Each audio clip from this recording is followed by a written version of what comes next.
प्रकाश आंबेडकरांनी थेट इशारा मोदींना दिलेला आहे की तुमच्या 2 रील्स मी बाहेर काढेन.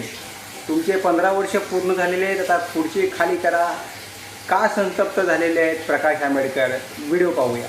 नरेंद्र मोदी, झाली तुमची 15 वर्ष.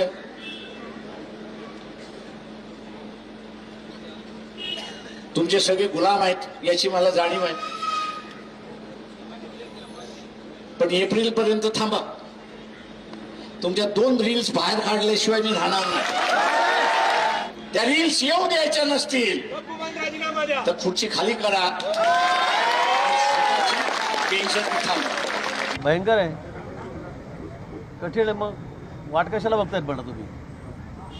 हां, अनेक नेते आहेत तिथे महाराष्ट्रातले, ते असेच वल्गना करत असतात नेहमी. माझ्याकडे हे आहे, माझ्याकडे ते आहे, तुम्हाला माहीत आहे. त्याच्यामुळे उगाच काहीतरी बोलू नये. आणि पंतप्रधानांसारख्या एवढ्या मोठ्या माणसाबद्दल तर मला वाटतं बोलणं टाळलं पाहिजे.